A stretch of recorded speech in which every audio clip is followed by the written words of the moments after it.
Alhamdulillahi Rabbil Alamin. Amarna bijtihadi wal i'tisami bihablil matin. Ashhadu an la ilaha illallah wahdahu la syarika lah.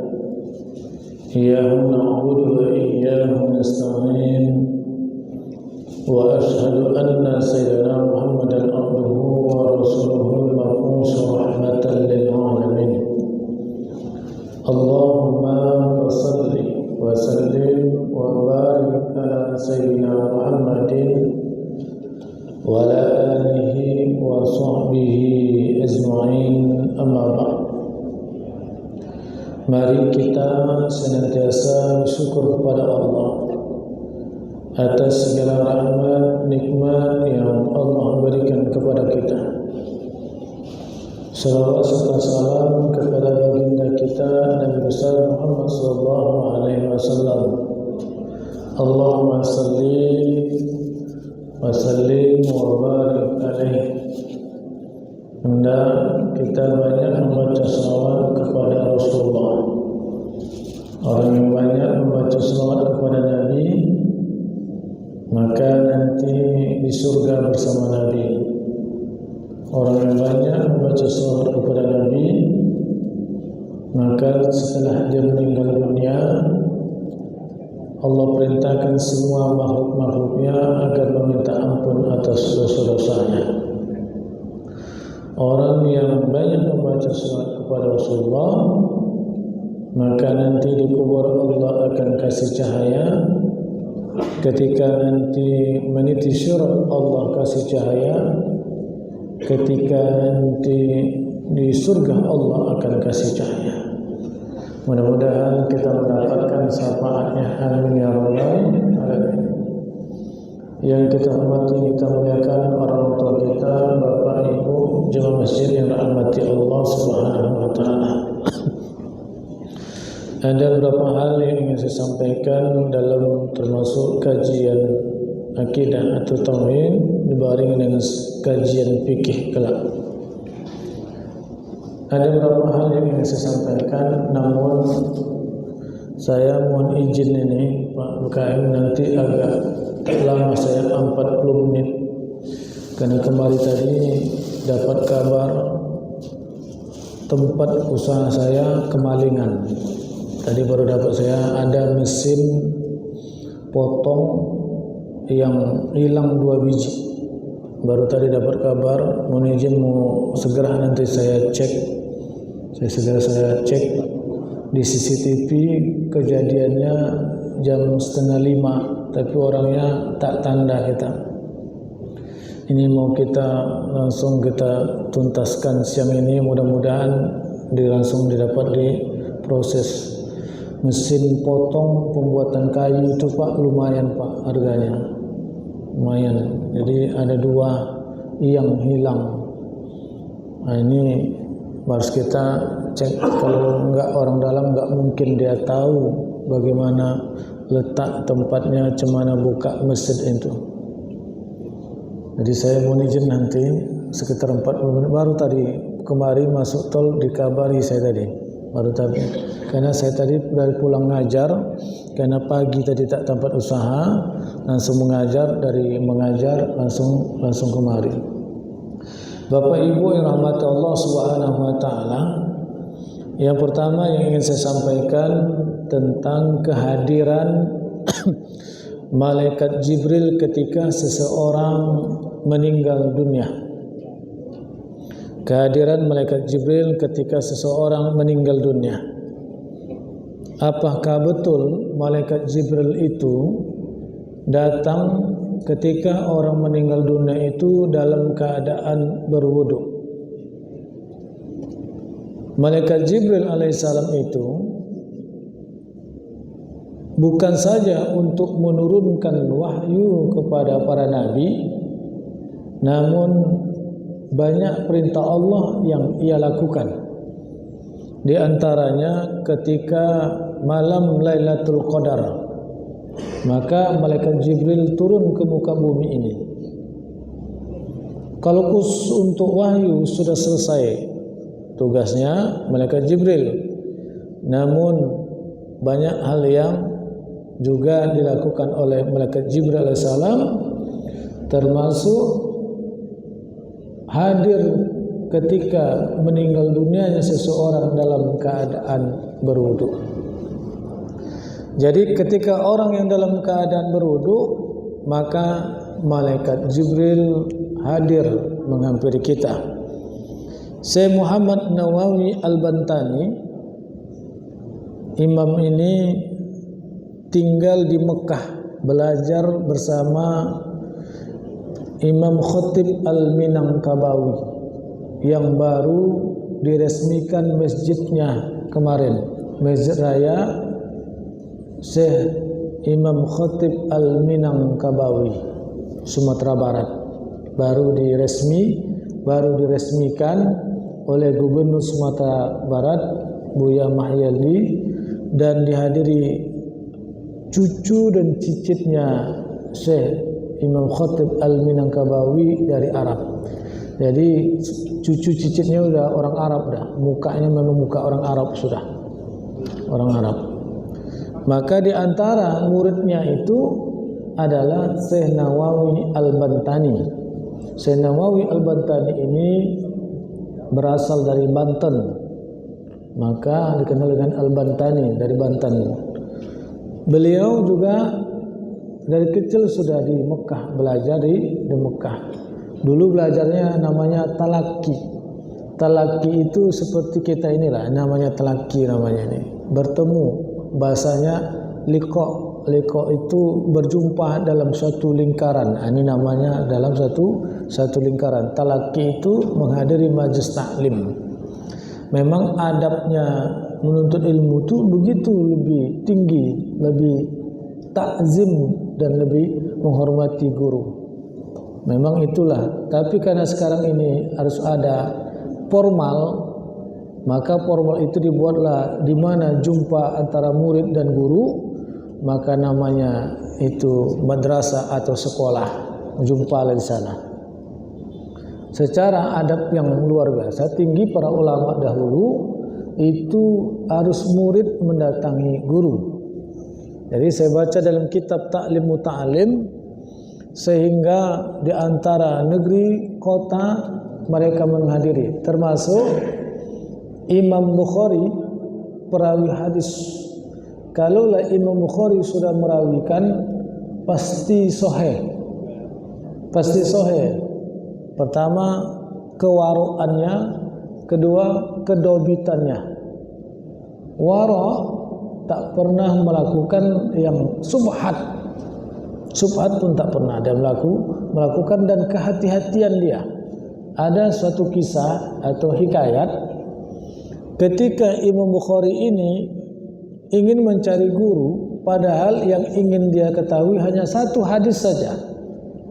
Lalu dapat informasi hadis itu ada pada ulama ini. Ketika itu dia mendatangi ulama tersebut. Sebelum sampai jumpa dengan ulama, dia lihat ulama itu. Ketika itu ulama memanggil kucing. Memanggil kucing memberikan makanan, tapi tak ada bawa makanan. Dan dia berkata, ulama itu nandanya manggil kucing. Kucing itu ketika dipanggil seperti itu berharap ada makanan. Berharap ada makanan, tapi tak dikasih, tak ada makanan dikasih ulama itu. Apa yang dilakukan oleh Imam Bukhari? Meninggalkan ulama tersebut. Begitulah kehati-hatian Imam Bukhari mengambil ilmu. Makanya di antara mencari ilmu itu adalah yang pertama adalah yang tua, yang kedua adalah wara', yang ketiga dia alim yang penuh dengan yang keempat adalah halim, lemah lembut, dan yang kelima sabar. Itu diantara kalau kita mencari guru. Yang pertama itu waroknya yang cari, kedua alimnya, alimnya, yang ketiga tuanya, dikatakan syekh tuanya, yang keempat lemah lembutnya dia menyampaikan. dan kelima itu sabar dia menyampaikan kepada murid-muridnya. Kadang murid-muridnya cepat nangkap, ada muridnya lama nangkap. Bapak Ibu yang rahmati Allah Subhanahu wa taala, di dalam kitab Nuruz Zalam itu jelaskan qala Az-Jalaluddin As-Suyuti, atau dengan dikatakan Jalaluddin As-Suyuti, wa innahu yahduru mauta man yamutu ala wudu. Sesungguhnya malaikat Jibril alaihissalam itu hadir pada kematian orang yang wafat dalam keadaan berwudu. Suatu kemuliaan yang Allah berikan ketika kita wafat dalam keadaan berwudu, datang malaikat Jibril alaihissalam. Datang malaikat Jibril alaihissalam. Wa mastahara min annahu la yanzilul arda ba'da mautin nabi sallallahu alaihi wasallam la asla lahu illa ayuqala la yunzilu biwahyi zakarahul Qulyubi. Jadi Jibril alaihissalam itu turun ke muka bumi itu setelah Rasulullah sallallahu alaihi wasallam wafat, tapi tidak menurunkan wahyu. Jadi tidak menurunkan wahyu. Nah, Bapak Ibu rahmat Allah Subhanahu wa taala, penjelasan yang sama disebutkan oleh Syihabuddin Al-Qulyubi dalam kitab Hasyiah Al-Qulyubi. Apa katanya? Qad dallatil ahadisu ala anna Jibril yahduru mauta kulli mu'minin wa lam yamuttu zunuban. Sesungguhnya terdapat hadis yang menunjukkan bahwa malaikat Jibril itu menghadiri kematian seseorang, setiap mukmin yang wafat dalam keadaan tidak junub. Jadi dalam keadaan junub tak hadir malaikat Jibril itu. Makanya disunahkan habis junub, disunahkan berwudu paling tidak. Kalau dapat mandi, tapi paling tidak berwudu kita. Oh dingin Ustaz, malam-malam, tengah malam dingin mandi, hanya berwudu saja. Tapi ketika meninggal dunia, maka malaikat Jibril akan datang kalau kita dalam keadaan berwudu. Namun tak dalam keadaan berwudu, malaikat Jibril tidak akan datang. Bapak Ibu rahmati Allah SWT. Yang kedua, benarkah azab kubur diangkat pada bulan Ramadan atau pada malam Jumat? Apakah azab kubur, siksaan kubur itu, siksaan kubur itu atau fitnah kubur diangkat Allah pada bulan Ramadan dan pada malam Jumat? Nah, Bapak Ibu rahmat Allah Subhanahu wa taala. Wa yarfa'u 'anil mu'minin, kata Imam Nawawi Al-Bantani, mu'minin azabu fi yaumil jumu'ati wa fi syahri Ramadan li hurmatin Nabi sallallahu alaihi wasallam. Dan diangkat dari orang yang beriman azab kubur pada hari Jumat dan bulan Ramadan. Kenapa diangkat? Li hurmatin Nabi sallallahu alaihi wasallam, karena kemuliaan Nabi Muhammad sallallahu alaihi wasallam. Maka dia diangkat oleh Allah Subhanahu wa taala. Qala Rasulullah sallallahu alaihi wasallam, "Man mata yaumal jumu'ati aw lailatil jumu'ati kataballahu lahu ajra syahid wa uqiya fitnatul qabri." Nabi SAW bersabda, barang siapa yang wafat pada hari Jumat atau pada malam Jumat, Allah tetapkan untuknya pahala mati syahid dan dipelihara dari fitnah kubur. Ini Allah muliakan orang yang ketika mati dalam keadaan mati dalam hari Jumat ataupun malam Jumat. Nah, Bapak Ibu rahmati Allah Subhanahu wa taala. Yang ketiga, tempat arwah setelah kematian. Di mana arwah itu? Nah, ini kadang kita berpikir mana arwah itu, atau bersatu kembali atau berpisah. Di manakah arwah itu tersebut? Maka kita maknakan sesungguhnya malaikat itu membawa ruh itu naik menghadap Allah. Dan ruh-ruh itu dipersilakan berdiri di hadapan Allah Azza wa Jalla apabila ruh-ruh itu termasuk orang yang bahagia. Maka Allah berfirman kepada malaikat, bawalah ruh-ruh itu dan perlihatkan kepadanya akan tempat di surga. Maka apa? Ada pembagian ruh, ada 5 pembagian ruh. Wa'lam annal arwaha ala khamsati aqsam. Ketahuilah olehmu bahwa ruh itu ada 5 bagian. Yang pertama, arwahil anbiya, arwahnya para nabi. Wa arwahil suhada, arwahnya orang yang mati syahid. Wa arwahil muti'in, arwahnya orang yang taat. Wa arwahil usati minal mu'minin, dan arwahnya orang bermaksiat dari orang-orang mukmin. Wa arwahil kuffar, dan yang kelima adalah ruhnya orang-orang kafir. Fa amma arwahul anbiya, maka kita pelajari dulu, kita ketahui ruh anbiya. Fa takhruju min ajsadiha, maka arwah itu keluar dari jasad mereka. Wa tashiru ala suratiha mislul misik wal kafur, dan menjadi pada bentuk jasad bagaikan misik dan kafur. Misik dan kafur. Wa takunu fil jannati ta'kulu wa tata'annamu wa ta'wi bil laili ila qanadilu mu'allaqati tahtal arash. Jadi ruh para nabi itu Allah masukkan ke dalam surga, lalu dapat menikmati yang ada di dalam surga tersebut. Setelah mendapatkan waktu malam, maka di bawah arsy penuh yang terang benderanglah ruh-ruh yang para nabi itu. Ini Allah muliakan. Wa arwahi suhada, dan ruh orang yang mati syahid. Contohnya di Palestina, banyak yang mati syahid itu, banyak. Ratusan ribu ya, yang mati syahid. Padahal sudah ditetapkan Palestina itu sebuah negara, sedangkan Israel kembali ke negaranya, tinggalkan kampung-kampung itu. Tapi mereka bertahan tetap, diserangnya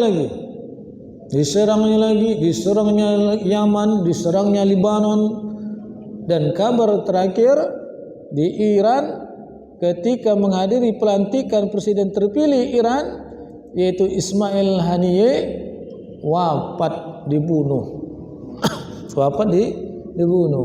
Pertanyaannya dikatakan adalah orang Israel, tapi sekarang nggak dapat kita siapa yang membunuh orangnya. Wallahu a'lam, bersangka saja kita. Apakah ada kerja sama mereka? Wallahu a'lam. Ya, kenapa begitu mudahnya? Mana pengamanannya? Ini mati syahid. Mati syahid Allah berikan kepada mereka apa? Iza kharajat min ajsadiha fa innallaha yaz'aluha fi azwafi tuyuri qadiri durubiha fi anharil jannah wa ta'kulu min simarihi wa tasrabu min ma'iha. Apa? Adapun arwah orang yang mati syahid atau syuhada, maka arwah itu keluar dari jasad mereka, maka sungguhnya Allah menjadikan arwah mereka di dalam perut burung-burung hijau. Jadi ketika orang yang mati syahid, Allah angkatkan ruhnya, lalu Allah masukkan ke dalam perut burung yang berwarna hijau, dan lalu terbang burung itu bersama ruh yang ada di dalamnya. Burung itu mengelilingi sungai-sungai yang di surga, dan juga bersama para syuhada memakan dan makanan yang ada dalam surga, dan meminum apa-apa yang ada di dalam surga. Itu orang yang mati syahid. Lalu apa? Lalu dibawalah di bawah aras atau naungan aras. Begitu sabda Rasulullah sallallahu alaihi wasallam. Orang yang mati syahid begitu penuh nikmat, nikmati makanan yang ada di dalam surga. Makanya kalau kita mendengar kembali kisahnya Nabi Idris alaihissalam, Nabi Idris itu bersahabat dengan malaikat, termasuk malaikat pencabutnya malaikat Israel. Katanya, wahai Israel, cemana rasanya sakit itu, mati itu? Pingin aku tahu bagaimana rasanya. Nanti kalau udah kau cabut aku, kau balikkan lagi ruhku atas izin Allah, maka Allah izinkan itu. Dicabut nyawa malaikat Nabi Idris, maka dimasukkan lagi, ditanya, "Cemana rasanya?" "Tak sanggup aku," kata Nabi Idris alaihissalam, "tak sanggup aku merasakan sakitnya yang luar biasa seperti hewan yang dikuliti. Sakitnya luar biasa." Lalu pada satu saat bertanya Nabi Idris alaihissalam, "Wahai malaikat Jibril, cemana keadaan surga yang begitu indahnya, yang begitu nikmatnya? Aku ingin tahu." Kata malaikat Jibril, "Syaratnya kalau mau masuk surga satu, apa? Harus sudah mati." Kata Nabi Idris, "Kemarin tuh aku udah dicabut nyawaku. Kemarin tuh udah dicabut nyawaku oleh malaikat Israel, tapi yang dibalikkan lagi nyawaku. Berarti kan aku sudah pernah merasakan kematian tuh. Bawalah aku ke sana." Atas izin Allah, ya, dibawalah Nabi Idris alaihissalam ke surga. Ketika masuk ke dalam surga, tak pingin keluar tuh Nabi Idris. Datang malaikat Ridwan, "Ya Nabi Allah, udah habis masa kunjungan. Sudah selesai." Tak mau dia. Lalu karena sudah habis perintah Allah, keluarlah Nabi Idris alaihissalam. Ketika keluar, apa katanya? "Tinggal silupku." Ya, ini kisahnya ini, ya, ini populer ini. Tapi ini kisah Israeliat. Tapi sahihnya wallahu a'lam masih. Tapi sampai sekarang masih kisah itu diceritakan. Tetapi itu, walaupun ada kisah itu, walaupun ada dalilnya, walaupun itu dhaif, tetapi itu menunjukkan bahwasanya kebenaran surga itu bagaimana. Nabi saja tak pingin dia lepas dari surga, lalu katanya ada tinggal, masuklah dia ke dalam surga. Sampai sekarang belum keluar. Tapi ketika Isra wal Mi'raj, kisahnya Nabi Muhammad berjumpa dengan Nabi Idris alaihissalam pada langit yang kedua. Ini kan rahasianya Allah Subhanahu wa taala. Maka mana betul, tapi itu karena ceritanya Israeliat, ya, maka cerita itu pastikan kebenarannya. Tetapi dari segi dalil menguatkan Nabi Idris itu sudah pernah merasakan kematian. Nabi Idris itu menceritakan bagaimana nikmatnya yang ada di dalam surga. Jadi dalam surga itu, ya, dalam kitab Al-Azkar Imam Nawawi itu disebutkan surga ataupun istana yang paling kecil nanti diberikan kepada orang beriman itu adalah sebesar dunia dan seisinya. Dunia itu paling kecil, istananya itu paling kecil. Kenapa? Kita dapat dunia seisinya apa? Sekali berangkat salat subuh itu dapat. Ya, salat fajar kita, salat fajar kita dapat kita. Itu baru sekali. Berapa kali kita berjemaah salat subuh, dapat sekali sunatnya, dapat kita berjemaah salat subuhnya. Berapa kali kita? Berapa istana besar yang Allah berikan. Kecil itu dunia dan sisinya, kecil. Karena Nabi Isra wal Mi'raj saja itu sampai ke Sidratul Muntaha, langit pertama sampai langit yang ketujuh sudah lewat, sampai ke Sidratul Muntaha. Ya, di waktu malam berangkat, pulang lagi ke bumi ini dalam keadaan sebelum waktu subuh. Berarti kan kecil. Apalagi dunia dan seisinya itu, karena kendaraannya buruk itu kalbarku alal khatib, seperti kilat yang menyambar. Sebatas mana dia tengok, situlah kekencangannya. Kalau nampak dia bulan, berarti sekali terbang sampai ke bulan. Begitu kecepatan buruk tersebut. Maka apa? Maka dalam kitab itu menyebutkan paling kecil nanti istana untuk orang beriman itu adalah dunia dan seisinya. Paling tak pernah dia mengucapkan la ilaha illallah atau syahadat dia, ya, ketika kapan mengucapkan syahadat itu? Bukan ketika mau mati, tapi ketika mau menikah paling tak itulah dulu. Sembahyang tidak, berzakat tidak, puasa tidak, menutup aurat tidak, bermaksiat banyak, tapi pernah ada mengucapkan 2 kalimat syahadat ketika mau menikah. Itu pun payah betul. Dan itu dapat dia sebesar istana itu, dapat dia. Ya, dapat dia sebesar istana itu Allah berikan. Itu pun mengucap 2 kalimat syahadat pun terbata-bata dia. Kau macam Islam baru masuk Islam aja kau bilang. Baru ini kau mengucapkan 2 kalimat syahadat. Karena saya Pak, Bu, saya ini anak Tuan Kadi. Jadi pengalaman ketika orang ijab kabul itu Pak, apalagi di kampung saya itu batu bara. Dulu banyak mistisnya itu. Ya kan? Banyak mistisnya itu. Jadi itu banyak kejadian-kejadian ijab kabul tuh. Ketika di ijab kabul tak bisa dia mengucapkan. Payah betul, akhirnya dimandikan dia tengah malam. Dimandikan dia tengah malam. Mengucapkan 2 kalimat syahadat pun tak bisa. Nah, itu dulu. Ya, itu dulu. Tapi sekarang tidak. Tapi kejadian juga ada anak KKN. Ya, kejadian tahun-tahun ini KKN itu ada kejadian banyak kesurupan.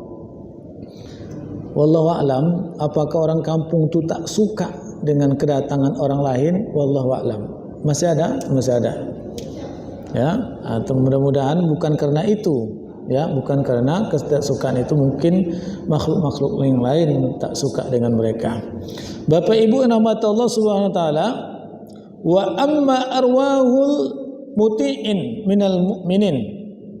Dan adapun ruh orang yang taat dari orang-orang mukmin, fahiya fi riyadil jannah, maka mereka itu ada di taman-taman surga.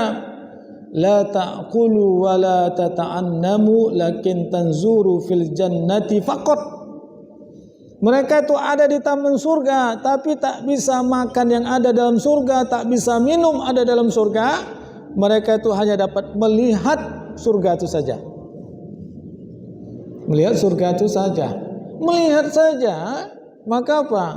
Ketika ada hikayat bahwasanya nanti mengatakan, kok cepat kali aku dibanguni, ketika hari kiamat sudah terjadi. Kiamat sudah terjadi, kenapa cepat kali dibanguni? Kenapa? Karena Allah berikan taman surga sama dia. Dia indah, dia tengok surga itu. Kenapa cepat kali? Nanti aja dibanguni. Orang yang kena siksa itu minta cepat kiamat. Tapi orang yang mendapatkan taman-taman surganya Allah, itu mereka mengatakan, kok cepat kali lah dibangunkan. Baru Allah nampakkan tamannya surganya. Taman surganya Allah. Nah, wa amma arwahul wusati minal mu'minin. Dan adapun arwah orang yang bermaksiat dari orang-orang mukmin.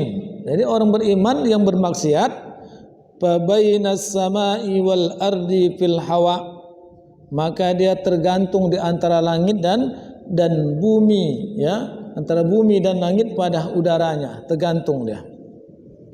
Dengan demikian arwah mereka itu di alam barzah tidak naik ke langit dan tidak pula tenggelam ke dalam bumi. Pada udaranya mereka bisa mendapat siksa dan juga bisa dibebaskan dari siksa. Wa amma arwahul kuffar, dan arwah orang-orang kafir, fahiya fi azwafi tuyuri saudi fi sijjin. Maka adapun arwah orang-orang kafir, maka arwah itu ada di dalam perut burung yang hitam. Jadi dalam perut yang hitam, di mana ditaruh mereka? Di dalam sijjin. Dan sijjin itu ada di bawah bumi yang ketujuh, dan arwah itu berhubungan dengan jasad-jasad mereka yang dikebumikan di permukaan bumi. Jadi banyak dalil itu tentang langit dan lapisan langit, lapisan bumi.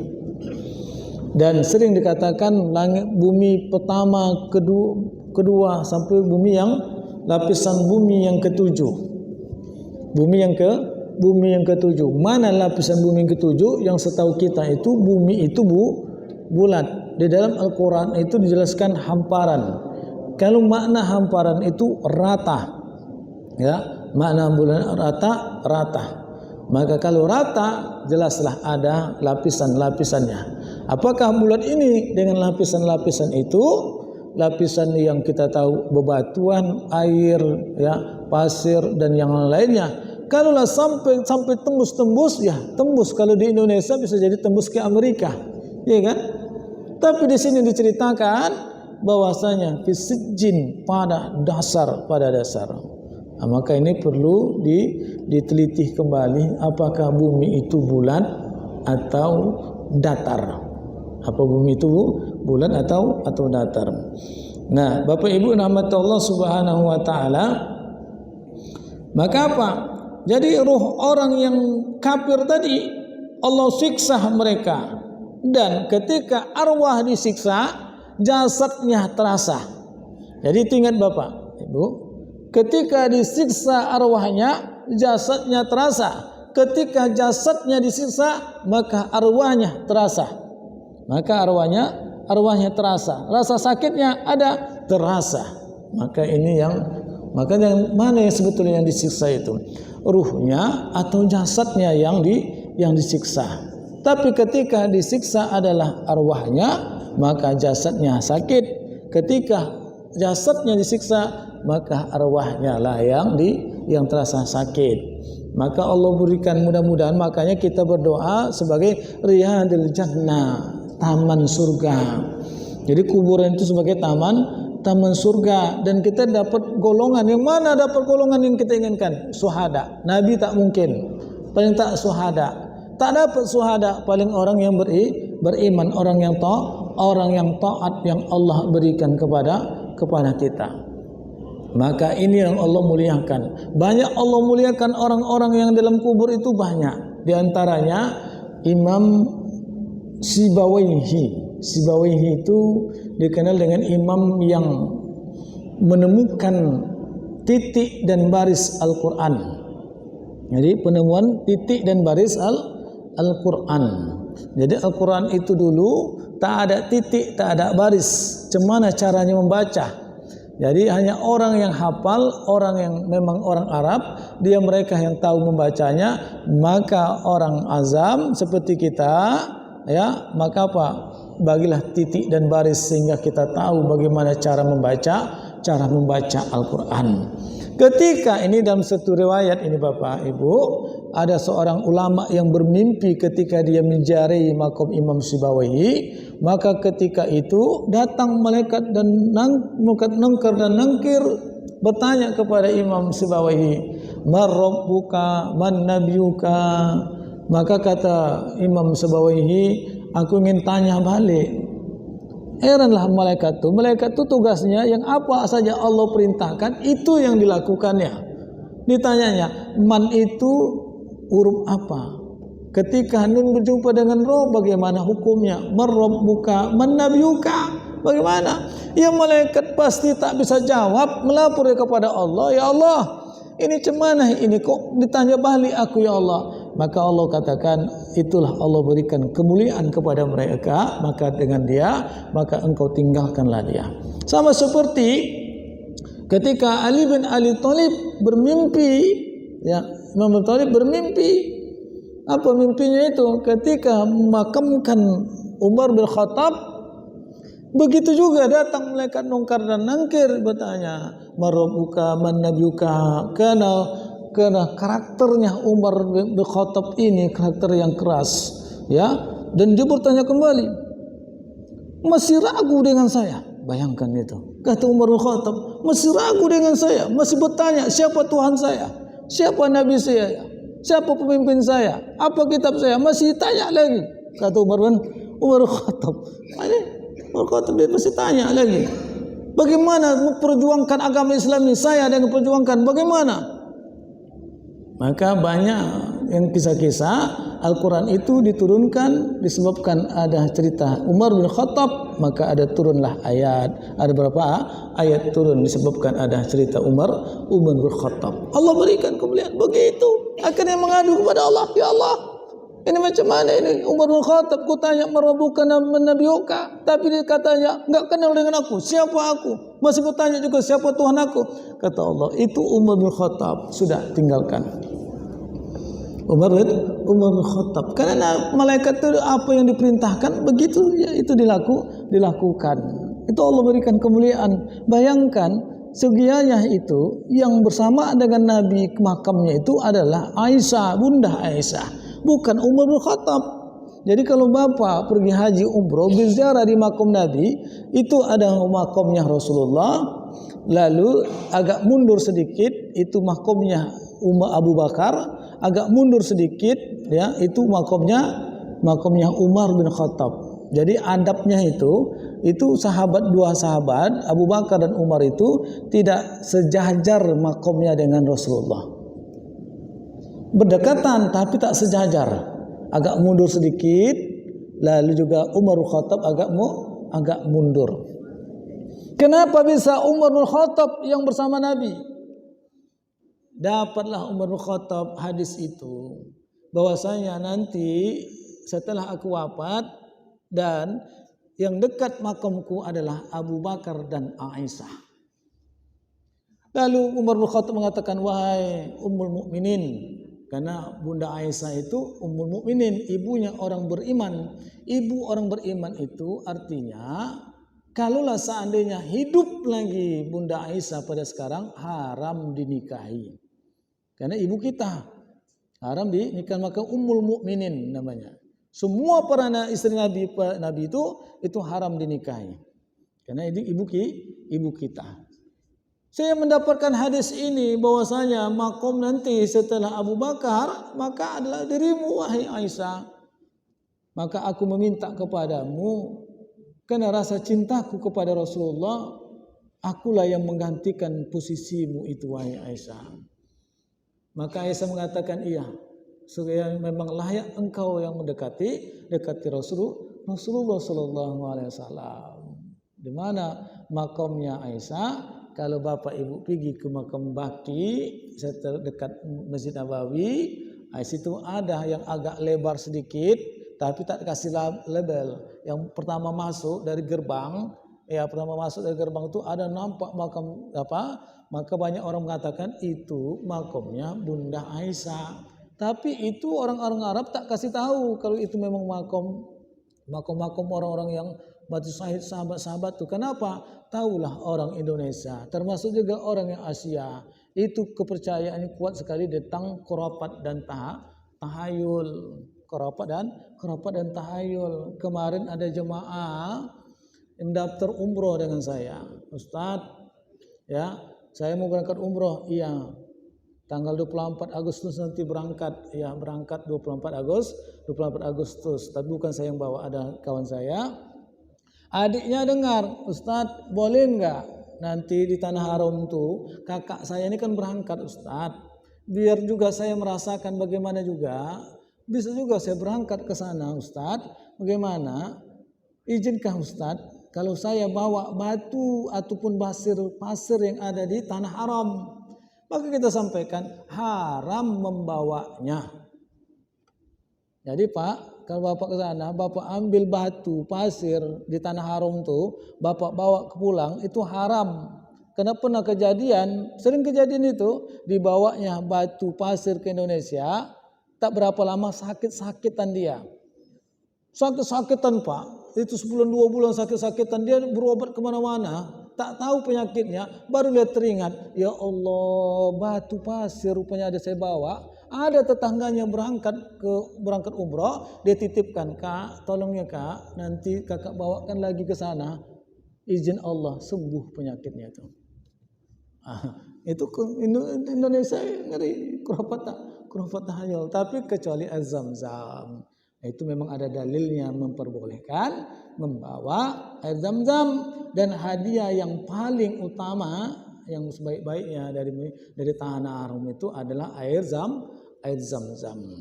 Jadi Bapak Ibu yang rahmati Allah Subhanahu wa taala. Ini adalah tempat ataupun arwah orang-orang yang sudah Allah tetapkan, arwahnya para nabi, arwahnya para syuhada, arwahnya orang-orang yang taat, dan arwahnya orang yang bermaksiat kepada Allah dari golongan orang-orang mukmin, dan arwahnya dari orang-orang kafir.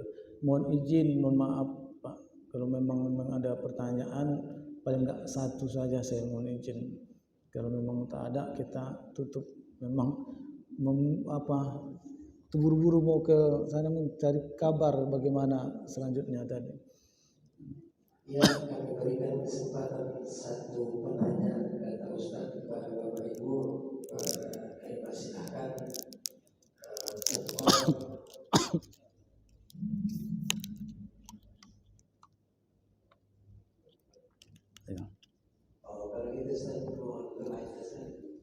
نعوذ بالله من الشيطان الرجيم. بسم الله الرحمن الرحيم. الحمد لله رب العالمين والصلاة والسلام على أشرف الأنبياء والمرسلين وعلى آله وصحبه أجمعين. اللهم احينا بالإيمان وأمتنا بالإيمان وانصرنا بالإيمان ودخلنا الجنة مع الإيمان. اللهم ثبتنا والإيمان وأخذنا من الدنيا مع الإيمان وختم لنا من الجن مع الإيمان. اللهم طول أمورنا وصل أجسادنا ونور قلوبنا وثبت إيماننا وأحسن أعمالنا وواسع رزقنا وإلى الخير قربنا وعن الشر أبدنا وعليه عزنا في الدين والدنيا والآخرة إنك على كل شيء قدير. ربنا اغفر لنا ولوالدينا ولجميع المسلمين والمسلمات والمؤمنين والمؤمنات الأحياء منهم والأموات إنك على كل شيء قدير. ربنا آتنا في الدنيا حسنة وفي الآخرة حسنة وقنا عذاب النار وقنا عذاب القبور وقنا عذاب المحشر يا عزيز يا غفور يا أرحم الراحمين. سبحان ربك رب العزة عما يصفون وسلام على المرسلين والحمد لله رب العالمين. تقبل الله منكم. السلام عليكم ورحمة الله وبركاته.